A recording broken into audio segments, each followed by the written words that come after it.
A música tem sido a forma das minorias terem voz, como já cantava Clara Nunes, desde que o índio guerreiro foi para o cativeiro e de lá cantou. Negro entoou um canto de revolta pelos ares. Canto esse que exprimia com emotividade e força os anseios e angústias desses povos. Assim é até os dias atuais, onde mesmo com a abolição da escravatura e medidas de criminalização a práticas racistas, a polícia ainda asfixia o preto mais até do que o coronavírus. Sufocados então pelos capitães do mato, pela polícia e pelo cristianismo. É isso que defendem pesquisadores sociais, a exemplo de Roger Bastides, que diz que o envolvimento dos negros com as igrejas evangélicas sufoca a cultura africana. Parece que só resta o preto cantar. E isso enquanto ainda lhes resta ar. Mas cantar onde? A mesma igreja evangélica que Bastides diz sufocar a cultura afro é a que abre espaço para que jovens pretos, principalmente os da periferia, encontrem através da arte um lugar para falar. Muitas vezes, esse lugar é o único onde eles conseguem ter voz, onde eles conseguem se fazer ouvidos. Pensando nisso, será que as identidades preta e cristã realmente se anulam? Qual o papel da Black Music Gospel nessa relação? É o que vamos descobrir hoje no Caio Paim e Você.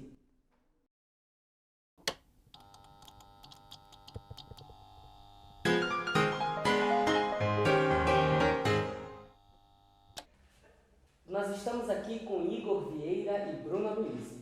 São dois jovens evangélicos que vão conversar com a gente sobre como é que funciona o sistema dentro da comunidade. Seja bem-vindo, Igor, e seja bem-vinda, Bruna. Obrigada. Eu já vou começar, assim, direto mesmo. Existe racismo dentro da comunidade evangélica? Eu passei por um processo muito doloroso, porque eu costumo dar palestras, costumo pregar, né? Você sabe muito bem. Então, em um certo momento, eu fui convidada a uma igreja a pregar, e o pastor, por ser muito religioso, porque eu acho que isso é um tipo de religiosidade, até porque anula a questão da comunhão dele com Deus, da minha comunhão com Deus, ele anula a questão disso, e ele falou que não seria eu a pregadora, por questão das minhas vestes, por questão do meu cabelo, do estilo que eu me visto, totalmente diferente da realidade dele, em questão a igreja, o padrão, a regra, a doutrina. Então, ele falou que eu deturpei, de fato, tirei a questão do padrão para viver o meu padrão, sendo que o meu cabelo está na minha raiz, está na minha cultura, está na minha cor, e não pode mudar, né? Então, eu vi uma forma de preconceito da parte dessa pessoa para comigo. Muito mesmo. Comigo foi mais ou menos na mesma linha da Bruna, que a Bruna falou aí, né? É sempre mais na questão do cabelo. Deu-me um tempo de colocar dreads, os famosos dreads curtos, e eu tive desejo de colocar sim, mas fui impedido porque diziam, se não ser certo, colocar os dreads, diziam que não era legal. Sempre com formas indiretas de dizer a real frase que eles queriam utilizar. E eu me vi impedido de utilizar por causa disso. O que a gente pode fazer, então, para lidar com isso? Acredito em um Deus que não é padrão, que não é regrinhas, é muito além de regras, é muito além de cor, é muito além de cabelo. Então eu entendo que eu estou ali não por pessoas, e sim por um Deus maior do que pessoas, entendeu? Que quebra regras, não que ele vinha destruir, mas que ele vem para quebrar regras e leis, ele veio para ser além disso. Então eu entendo que eu estou ali naquele ambiente porque eu me sinto bem com Deus e não com as pessoas.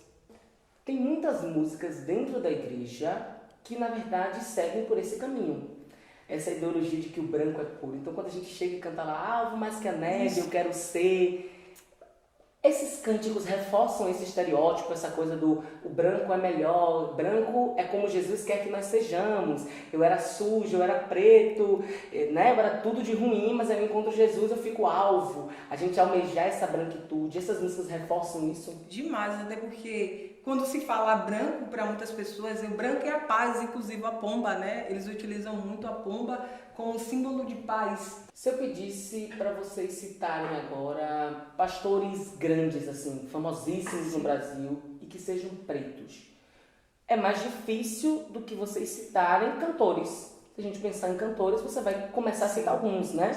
E aí, qual a importância que tem, por exemplo, Thalles, que foi um dos primeiros cantores do movimento a de fato levantar essa bandeira? Porque Thalles cantava música preta, ele usava a estética preta nas suas artes, na sua indumentária. Eu lembro que em determinada época ele até lançou uma linha de bonequinhos que ele dizia que quando ele era criança ele não achava boneco preto, e aí ele lançou porque ele queria que as crianças da época dele se sentissem representadas, que pudessem ter um boneco preto. Então ele falava abertamente disso. Qual a importância dele? Teve um boom a partir desse momento? Foi a partir daí que se começou a falar sobre essas questões raciais dentro da igreja? Até pouco, um assunto até muito pouco falado sobre essa questão racial, é um assunto evitado.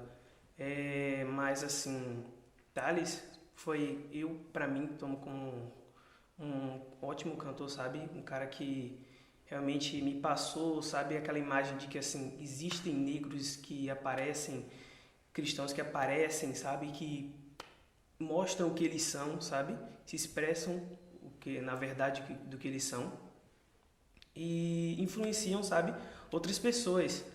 Eu mesmo me sinto influenciado, eu me sinto, sabe, motivado ao ver Eli Soares, entende? Para a gente finalizar, o que é que vocês dizem para os jovens pretos evangélicos que passam hoje por essas situações que vocês já passaram e ainda passam, mas que talvez lidem melhor? Se você tem noção do que eu já passei, você vai querer chorar comigo, mas tenha certeza, o que você está passando é tão pouco para que você vai fazer as pessoas ser e fazer da mesma forma que você. Tipo, ser negra, cortar cabelo. Se você sente vontade de cortar, corta seu cabelo, mude. Mudar é muito importante. Se você se sente bem com a calça rasgada, com short, com a saia, faça isso por você mesmo. Porque Deus está muito além de roupa, está muito além de cabelo, está muito além de modo de falar, de se vestir. Deus vai muito além. Deus está no seu íntimo. Ele quer saber de você com ele, cara. Não quer saber de ninguém o que pensa de você. Vai muito além. Então é isso, persistência, resiliência. Você consegue vencer mais uma dessas. Duas frasezinhas eu deixo pra você, que é para que você resista, sabe? Tenha força, resista até o fim. E resista com Cristo. Se você achou que essa conversa foi boa, você não sabe o que é que temos no próximo bloco. Não perde que daqui a pouco tem mais.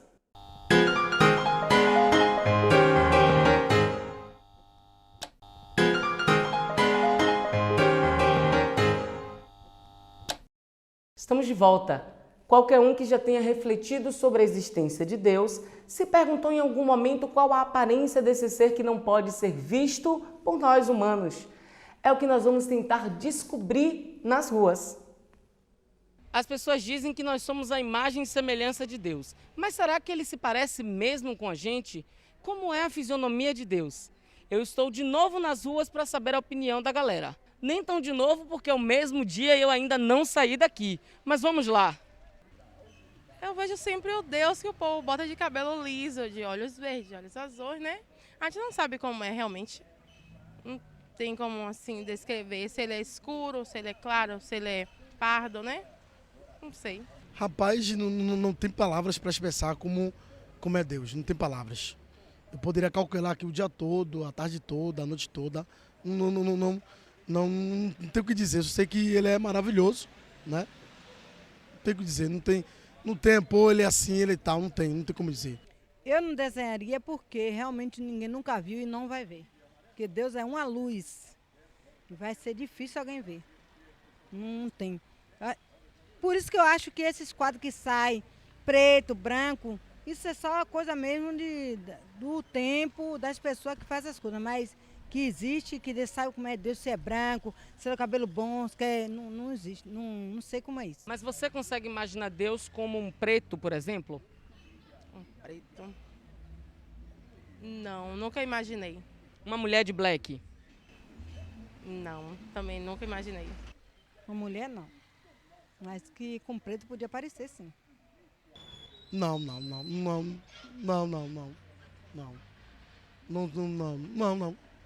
Mas é porque a Bíblia diz que Deus é nossa imagem e semelhança. Sendo assim, ele pode parecer comigo e com você, na verdade. Como você se sentiria encontrando um Deus assim, de fato, à sua imagem? Uma mulher, uma negona retada da Bahia. Maravilha, tudo lindo. Então, eu não sei se Deus vai gostar de se parecer com o que a galera descreveu aqui, não. Mas ele é Deus e pode ter a fisionomia que quiser, então tá tudo ok. Nós mudamos de cenário porque nós vamos conversar virtualmente agora com ele, que é ativista do movimento negro, ele que é videocolunista no The Intercept Brasil, ele que é pernambucano raiz.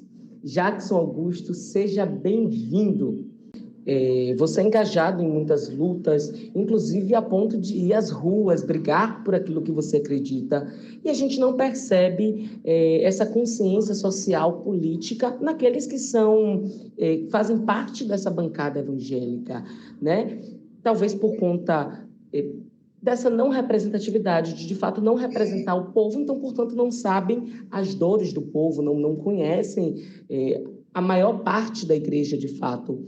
Mas, assim, o que se pode fazer para mudar isso? Como isso é construído? É isso que tem que ser pensado. Não é simplesmente achar que a gente vai mudar só colocando pessoas, mulheres negras ali naquele lugar. É importante? É.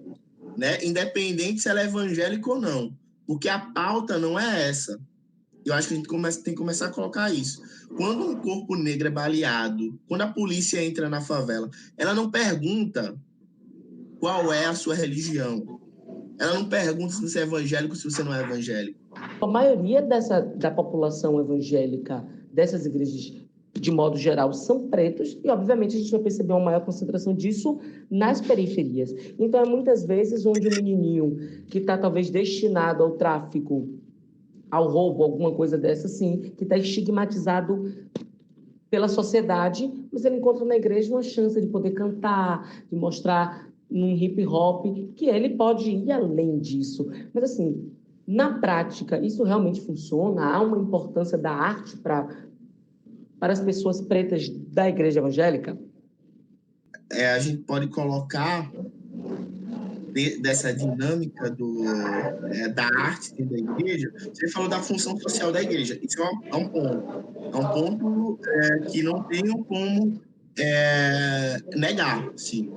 A igreja ela cumpre uma função social na periferia que nenhum outro espaço estatal, né, do próprio Estado, cumpre, né, que deveria cumprir. Iniciação musical a gente tem na igreja, né? A gente tem na igreja um incentivo à leitura por conta da Bíblia e tal. Então, aquela criança ela precisa saber ler.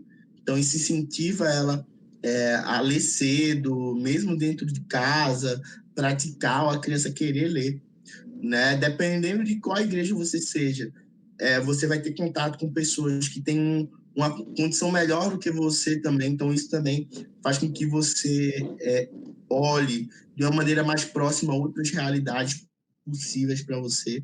Isso também importa, isso tudo importa dentro do ambiente da igreja. Eu comecei o programa aqui citando uma alegação de Roger Bastide. Ele disse que o envolvimento do negro com as igrejas evangélicas sufoca a cultura africana. Então, assumindo o que já está óbvio, mas de que não é meu lugar de fala, então você que é um homem negro, ativista da teologia negra, criador de conteúdos no canal Afrocrente, eu quero finalizar com a sua resposta. É possível que as identidades preta e cristã caminhem juntas, se potencializando, unidas, ou elas realmente acabam sufocando uma a outra? Ou você é preto ou você é cristão? Não tem como a gente dizer que ser negro e ser cristão são antagônicos, porque a origem de tudo isso não tem a ver com os brancos. Ser cristão não tem a ver com a branquitude. Isso a própria Bíblia prova. Agora, entendendo que o ser cristão que a gente entende hoje e o ser negro que a gente entende hoje, os dois são criação do branco, isso é quem fala é o próprio Fanon, né? Fanon vai dizer que o negro é criação do branco. E a negritude é a criação do negro. Então, o branco criou o negro, mas o negro criou a negritude. E a negritude não é algo natural, é algo político e intencional. Então, a gente usa a negritude, a gente usa a consciência negra, como diria o próprio Steve Biko, né, para reconciliar o negro com o seu Deus, o negro com a sua espiritualidade e o negro também com a sua história, que também está narrada na Bíblia. Então, dentro dessa perspectiva, dessa ressignificação, desse posicionamento político e desse outro lugar, né, de decolonizar e dessa luta pela libertação do povo negro, eu posso dizer que eu não sou ou negro ou cristão. Eis-me aqui, eu sou um cara, sou negro e sou evangélico. Quando a conversa é boa, o tempo passa rápido. E a conversa de hoje foi mais do que boa. Então eu já quero agradecer a você que ficou aqui comigo. Até porque o Caio Paim não teria sentido algum sem eu e você. E vamos encerrar com chave de ouro. Vamos de música. Em fervente oração, vem o teu coração na presença de Deus derramar. Mas só podes fluir o que sais a pedir quando tudo deixares no altar. Quando tudo perante o Senhor estiver e todo teu ser Ele controlar, só então há de ver que o Senhor tem poder quando tudo deixares no altar.